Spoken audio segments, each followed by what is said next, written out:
Hi Flosstube, this is Jen with Squirrel Brain Studio, and my oh my, what a squirrel brain did I have this month.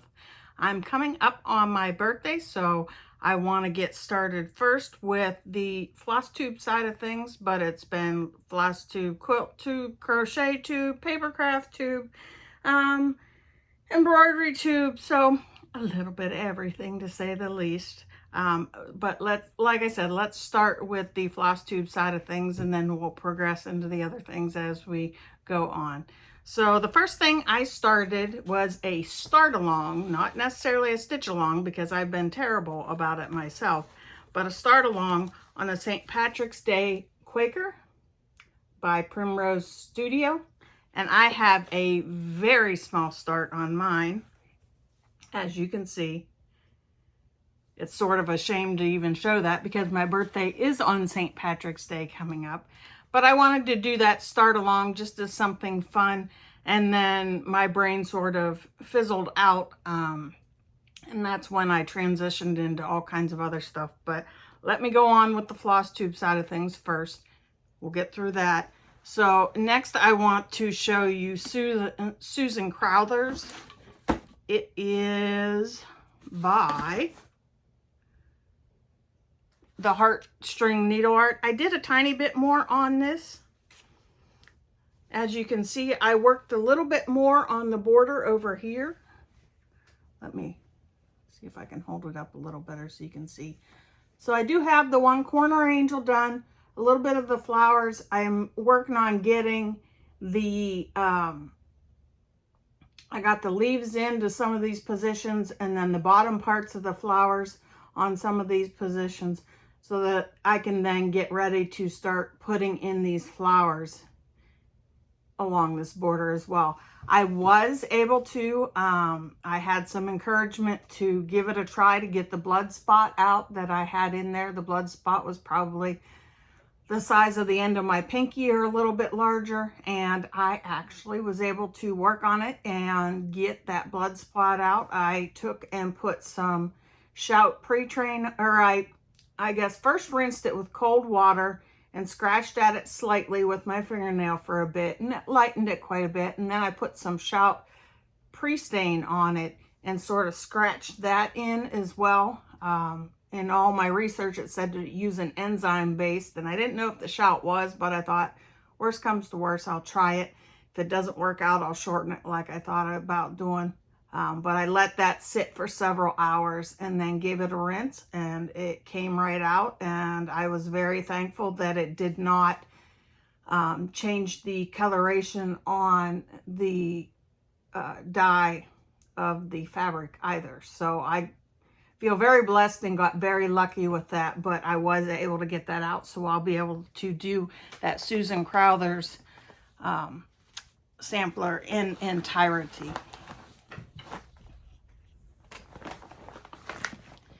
Let's see. I got to figure out where to put all this stuff. Next, I worked on, believe it or not, a Halloween piece that it's called All Hallows Eve, which I can't really show you the bottom part. It was out of a magazine, but I did work on it and finish it. My children's birthday is on Halloween, so we run in holidays in our family. My husband's birthday's on a holiday as well.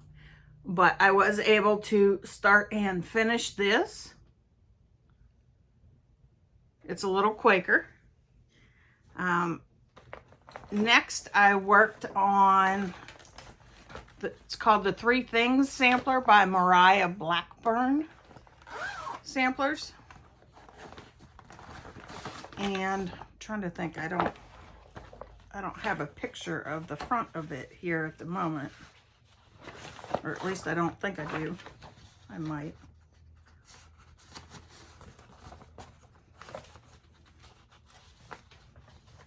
No, I'm not sure what there it is. So it's a really intensive chart. I'm working up in this corner up here. I've gotten down to about the start where I could, if I wanted to, start this border across. And I've been working on the different alphabets in there. This band of border and this border here as well. And it's a beautiful looking sampler, but it, like I said, is a very intensive stitching sampler. There's a lot going on in it. So let me, this is on, is it 40 count? No, it's, regardless, it's on Seraphim Dead Sea Scroll, but you can see where I'm at and what I've done on it so far. I really love this sampler. I think it's going to be really beautiful when it's done. It'll just, it's one of those that it'll take a while. It's sort of my wish list sampler to get done, but it's going to take it a while. And then finally, I worked on, it's called the Tea Goddess by Tiny Modernist.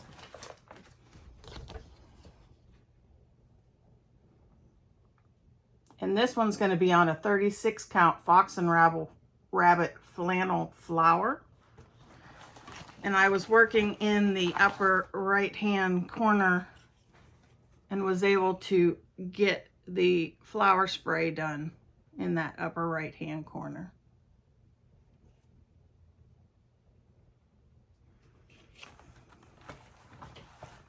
So those are what I was working on the Flosstube side of things, and since I talked to you last. And I worked on that probably about half the amount of time. But mixed in with that, I worked on some paper craft stuff. I don't even know how to show you what all I worked on there. My brain was busy, I'll say, this month. And there were times that I wanted just some calmness in my brain. So I took old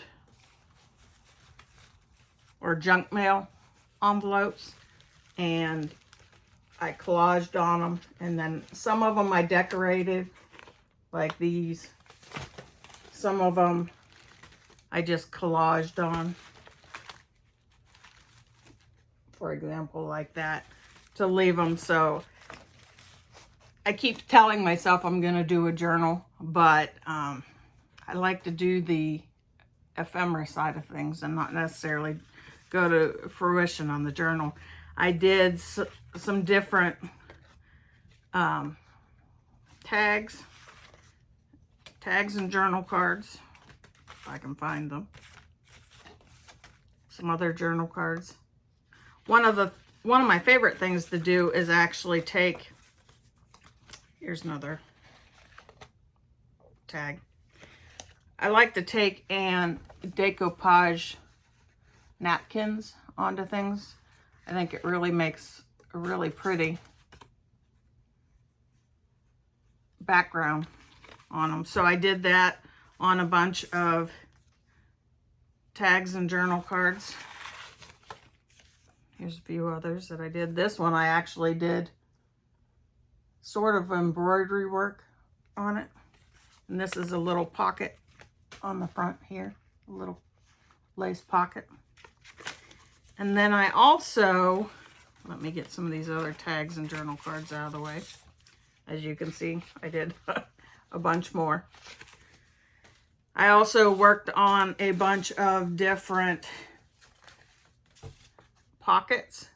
Some of these can go around pages, like the edges of pages, wrap around on both sides.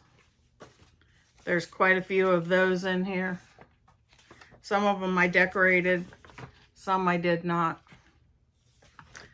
Some of these just go along the edge of one page. But I was watching Gail Augustinelli and Roxy's studio for those ideas. So those are what I worked on the paper craft side of things. In the midst of things I was working on trying to teach myself to knit. I don't have anything to show for that. I ended up just throwing it away. I was getting very frustrated. I have a really difficult time. I can understand these stitches because I crochet, so it sort of makes sense with the stitches, but I have a really difficult time transferring the yarn from one needle to the other, and it's like constantly slipping, and I can never seem to get it looped right for the stitch and also the tension. And I kept practicing, but that was sort of a fiasco. So I went back and I picked up crochet on, this isn't very wide, so I'm guessing it's going to turn out to be like a scarf maybe eventually. But I worked on that for a little while in this wavy pattern. I worked on a little bit of embroidery. Nothing fancy. I took a picture out of a coloring book and adapted it for my embroidery there. I started, based on Roxy Creation, I started dabbling with a meditation strip, which you can roll up and put on a spool. I currently don't have a wooden spool or anything like that to put on, but I could make something if I wanted. But I was playing a little bit, and even Sarah Humphrey embroidery, I was watching her and she was doing the meditation spools, so I worked on that a little bit. Then I got into dabbling with quilting stuff. So this is one of the blocks that I made. And I really liked that pattern. So I made a few other blocks like that. One of which I put on a Beads of Courage bag. I've had the stuff to make a Beads of Courage bag for a long time. When you get a hold of them, you send them like a donation of a certain amount, and they send you like 25 of these labels to put on, which you can put on in the lower corner or the middle, and they say Beads of Courage. And then they also give you a little card, which you fill out with your name and where you live, so that when the bag donations, which here are some others that I did, when the bag donations are turned in and a child or teenager chooses it, they know who was thinking about them while they created the bags. Here's another one. And Beads of Courage is an international organization that gives beads to children and teenagers that are going through some very challenging medical issues, whether it be cancer or needing, organ transplant or some other serious diseases. Whenever they have treatments or successes, they get beads to celebrate those or commemorate those times in their lives. And that's what they use the bags to help store those beads and stuff in. And like I said, it's an international organization, so it's something that if you wanted to become involved in it, it's a very good cause. Those bags are like, you cut the fabric 9 by 12, so if you had or 18 or 19 inch fat quarter, you should be able to get one bag out of a fat quarter if you didn't do any of the extra work. The one bag I did is a solid color. This one, it's solid on the outside and a solid color on the inside. A lot of the others I like to, even if it's mostly solid on the outside, I think it looks nice with a little bit of a trim on it or a design. I've taken some of my orphan blocks and used those on there. But I think I'll do a video on how to make the bags and a little bit about the organization, which should be up shortly. But I wanted to at least interject in this video a little bit of information about it. So put the thought to mind, and then if you want to know more information about it, keep your eyes out, and I'll put up a video on more information about the organization and the cause that it supports, and how to go about making those bags for the cause as well. So keep your eyes open for that. Another quilt that I worked on, I was starting to learn what's called foundation paper piecing. And some people take and they'll print out a pattern and then they'll lay the fabric on and sew over the lines to make the pattern. What I actually did was took and folded back the pattern so that I only have this one paper pattern, but then sewed right along the edges that I folded back, and I kept working my way around. So that's how I did the foundation paper piecing, but it helps you be a lot more accurate because, as you can see, these are small size pieces. They end up being about 1 inch, one finished size once they're done. But this gives you an idea. I think I did, 13 or 18 blocks of these.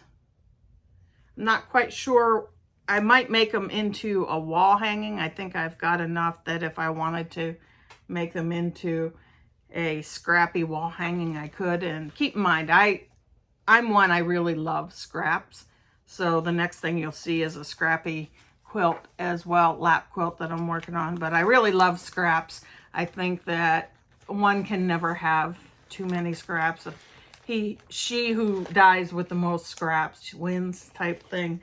So I love working on scraps, and some of these scraps came from a lady who generously donated a couple of bags, large bags of scraps to me from her quilting endeavors. Sorry for the zip sound. But this is another one that I worked on. It's just a simple 9-patch. And this one is challenging me because I decided to set it on an angle or set it on point. So I've been working on it on point. And these triangles in the sides really play with my brain. My brain's been having a lot of trouble this month. I have fibromyalgia, so I get a lot of fibro fog. And my brain has been getting a workout with that fibro fog this month, and then throw it on top of that trying to set a quilt on point.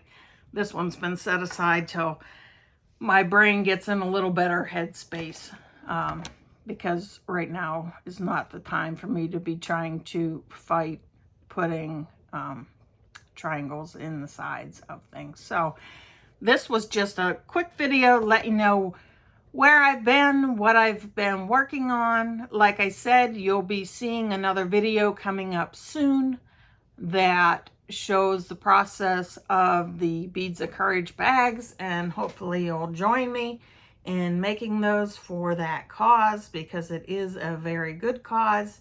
I will keep in touch as I proceed on with Lord knows what. I may have another month where I bounce around. It may end up being another month where I just focus on the fabric side of things. Right now, my brain is just thriving on all of the textures, colors that I'm touching, especially with the fabrics and stuff like that. So I hope to touch base with you soon, and until I see you next time, bye.